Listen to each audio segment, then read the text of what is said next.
Desmond says to Molly, girl, I like your face. And Molly says this as she takes him by the hand. Capítulo 11. Quem roubou as tortas? Life goes on. Oh, blah-dee, oh, blah-da. Life goes on. Blah, la, la, life goes on. Quando Alice e o Grifo chegaram ao local do julgamento, encontraram toda a corte reunida. O rei e a rainha, sentados em seus tronos, tinham em redor enorme multidão, incrível variedade de pássaros e animais, além de todo o pacote de cartas de baralho. O valete de ouros estava diante dos soberanos, acorrentado e guardado por 2 soldados de carabinas ao ombro. Perto do rei, perfilara-se o coelho branco.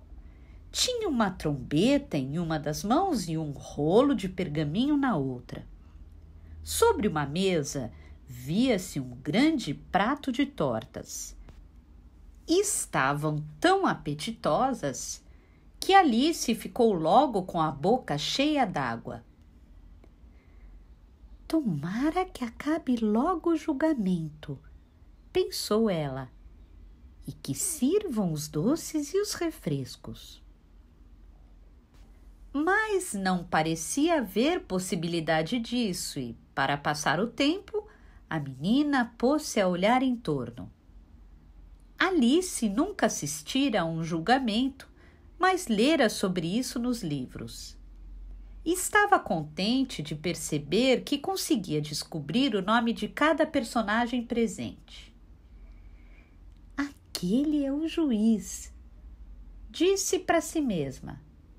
Sei disso por causa de sua enorme e encaracolada cabeleira. Diga-se de passagem que o juiz era o rei, que parecia muito pouco à vontade sob os cabelos postiços. Além de tudo, mal podia equilibrar a pesada coroa sobre a cabeleira. Estava louco por se ver livre dessa estranha fantasia de juiz. Aquelas criaturas são os jurados, pensou Alice, olhando-os enfileirados em altas cadeiras. Dizia criaturas por não ser possível dizer pessoas, visto que os jurados eram pássaros e animais. São os jurados, repetiu para si própria. Realmente, poucas meninas de sua idade seriam capazes de reconhecer jurados e saber o significado dessa palavra. Todos estavam silenciosos e quietos na sala. Só os jurados escreviam muito atarefados em suas lousas. Que estarão eles fazendo? Cochichou Alice ao Grifo. Não deviam ter nada para escrever antes de começar o julgamento? Estão escrevendo os próprios nomes, sussurrou o Grifo em resposta. Tem medo de esquecê-lo antes que termine o julgamento. Que tolice! Começou a dizer Alice em voz alta e indignada. Parou logo, no entanto, pois o coelho branco gritou. Silêncio na corte! O rei colocou os óculos e olhou ansiosamente em torno para ver quem falava. Espichando-se um pouco, Alice conseguira ver o que escreviam os jurados. E era: estúpidas coisas. Um deles não sabia como soletrar estúpidas e pediu ao vizinho que lhe ensinasse. Que bela sujeira farão nas lousas até que o julgamento termine, pensou Alice. Um dos jurados tinha um lápis que rangia ao correr na pedra da lousa. Isso, positivamente, a menina não queria suportar. Contornou a corte, pôs-se bem atrás dele e logo encontrou jeito de tomar-lhe o lápis. Tirou-o tão depressa que o pequeno jurado, que não era outro senão o pobre lagarto Bilu, nem percebeu o que fora feito dele. Procurou no chão, debaixo da cadeira, na mesa e até dentro da própria gola. Como não o achasse, foi obrigado a ficar escrevendo com o dedo o resto do dia. E este meio de escrever era totalmente inútil, pois o dedo não deixava marca na lousa. Arauto, leia a acusação! Ordenou o rei.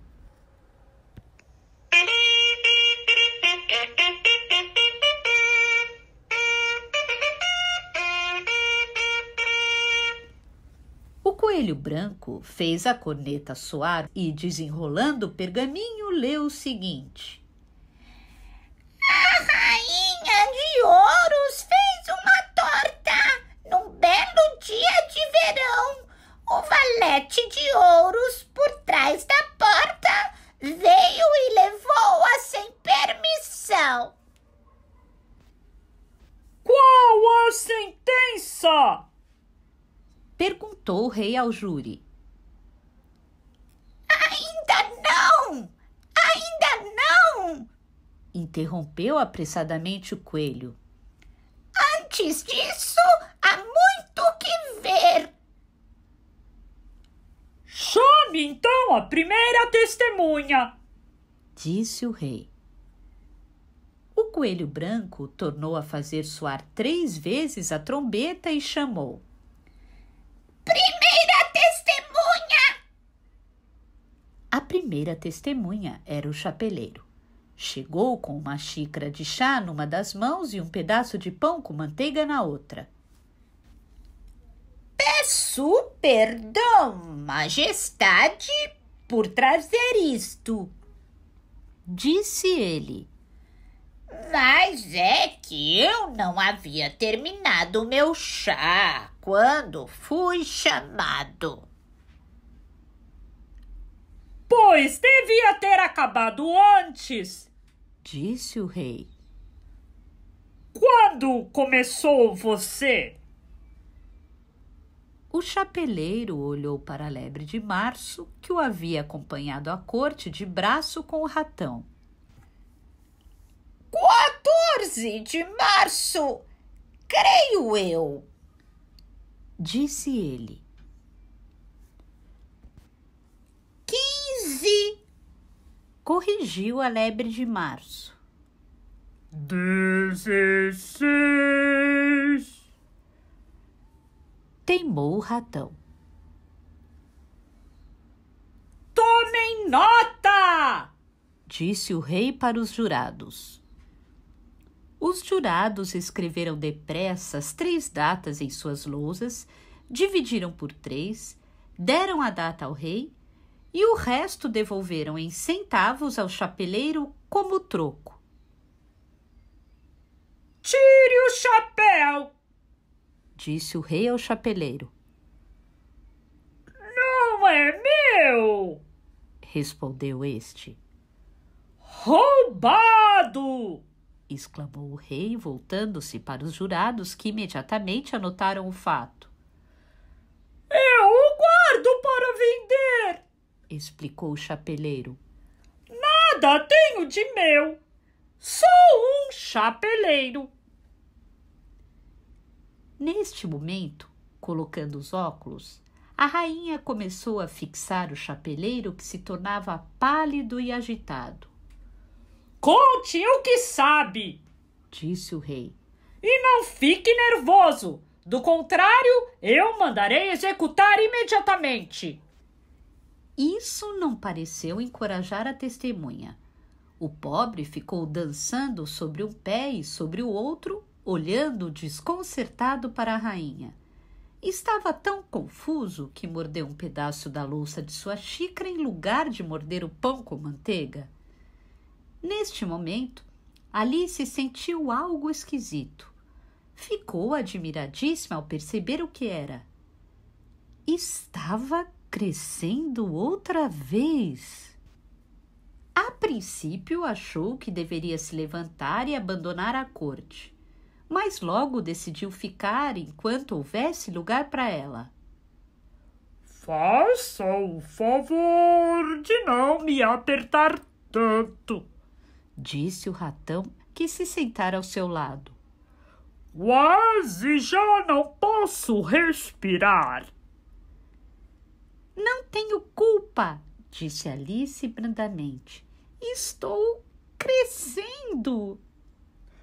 Você não tem direito de crescer assim, disse o ratão. Não seja tolo, respondeu Alice meio zangada. Você sabe que também está crescendo. Sim, mas cresço de maneira razoável e não desta maneira ridícula, disse o ratão. Levantou-se apressado e foi para o outro lado da corte. Durante todo este tempo, a rainha não deixara de examinar o chapeleiro. No momento em que o ratão atravessava a corte, ela disse para um de seus soldados: Traga-me a lista dos cantores que tomaram parte no último concerto. Ai! Assustadíssimo, o chapeleiro tremeu tanto que tirou os 2 sapatos. Conte o que sabe, repetiu zangado o rei. Ou terei que mandar executá-lo. Quer você esteja nervoso, quer não. Sou um pobre homem, majestade, começou o chapeleiro com voz trêmula. Eu havia apenas começado meu chá há cerca de uma semana e com o pão com manteiga ficando tão fino e pestanejando com o chão. Pestanejando com o quê? Indagou o rei confuso. Pestanejar começa com chá, replicou o chapeleiro. Ora esta! Pestanejar começa com P! Gritou o rei. Você me toma por um ignorante! Diga! Sou um pobre homem! Recomeçou o chapeleiro. E muitas coisas pestanejaram depois disso. Apenas a lebre de março disse. Eu não disse, interrompeu a lebre de março apressadamente. Você disse, teimou o chapeleiro. Não disse, repetiu a lebre de março. Se ela nega, deixem esta parte de lado, disse o rei. Bem, de qualquer maneira, o ratão disse. E o chapeleiro olhou rapidamente em torno para ver se o ratão também negaria. Mas este não negou, pois estava profundamente adormecido. Depois disso, continuou o chapeleiro, eu cortei mais pão com manteiga. Mas o que disse o ratão?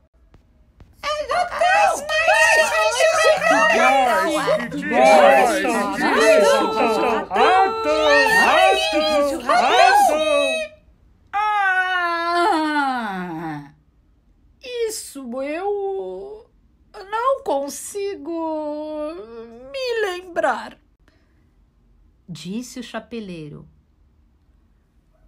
Mas você deve se lembrar, Observou o rei. Do contrário, mandarei executá-lo. O desgraçado chapeleiro deixou cair no chão sua xícara de chá e o pão com manteiga e, ajoelhando-se, começou. Sou um pobre homem, majestade. Você é um pobre orador, disse o rei. Neste momento, um porco da Índia bateu palmas e foi logo suprimido pelos oficiais da corte. Suprimido é o termo, pois o que aconteceu foi o seguinte: os soldados amarraram o porco, taparam-lhe a boca e sentaram-se sobre ele. Que bom que eu tenha presenciado isso, pensou Alice. Agora já sei como acontece o que já li tantas vezes nos jornais.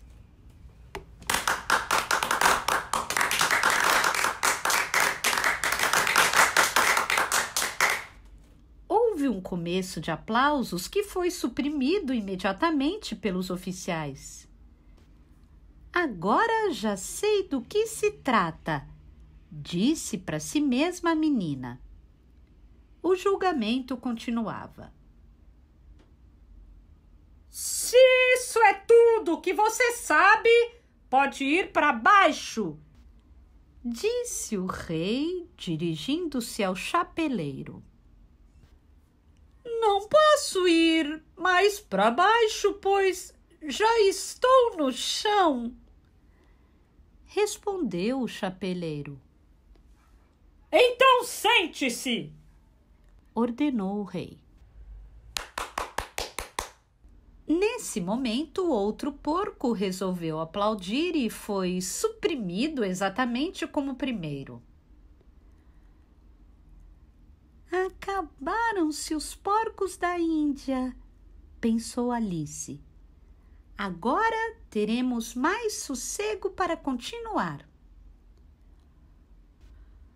Terminei meu chá, disse o chapeleiro, olhando ansiosamente para a rainha. O pobre tinha mesmo razão para tremer, pois a terrível soberana estava lendo atentamente a lista dos cantores. Pode ir, disse o rei. O chapeleiro não esperou segunda ordem. Fugiu da corte apressadamente e nem teve tempo de calçar os sapatos. Cortem sua cabeça lá fora! Gritou a rainha para um dos oficiais. Antes, porém, que o soldado chegasse à porta, o chapeleiro já ia longe. Não se via mais nem sombra de seu alto chapéu. Chamem a testemunha seguinte, disse o rei. A outra testemunha era a cozinheira da duquesa. Trazia na mão um vidro de pimenta. Antes mesmo de entrar na sala, Alice já sabia de quem se tratava, pois só se ouviam espirros dos que estavam junto à porta. Era um tal de espirrar que não tinha fim. Quando a cozinheira chegou junto ao trono, o rei ordenou: dê seu testemunho! Não dou, disse a cozinheira. O rei olhou ansiosamente para o coelho branco, que disse em voz baixa: Vossa Majestade deve examinar detidamente esta testemunha. Bem, se eu devo, disse o rei melancolicamente. cruzou os braços e franziu tanto as sobrancelhas para a cozinheira que seus olhos quase sumiram. Depois disse numa voz profunda: De que são feitas as tortas? De pimenta, principalmente. Respondeu a cozinheira.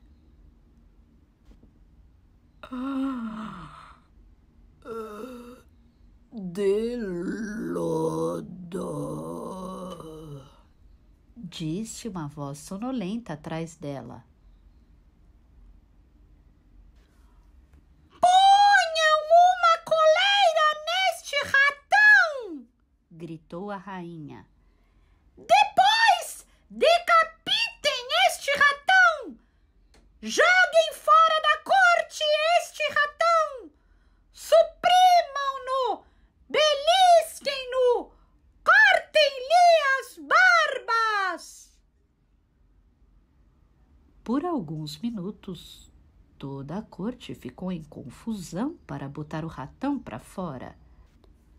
Afinal, conseguiram jogá-lo pela janela e ele nem entendeu por que teria ido parar do lado de fora. No entanto, não se abalou. Ajeitou-se sobre umas folhas e continuou dormindo tranquilamente.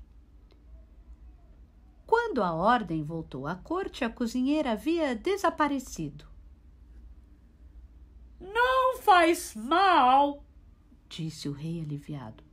Chamem outra testemunha. E acrescentou baixinho para a rainha. Querida, peço-lhe que examine a próxima testemunha. Isto tudo me faz doer a cabeça. Alice observou que o coelho branco desdobrava sua longa lista. Estava curiosíssima por saber quem seria a próxima testemunha. Afinal, ainda não se descobriu nada, pensou ela. Ninguém aqui sabe responder. Imaginem, pois, a surpresa da menina quando o coelho branco leu em voz alta.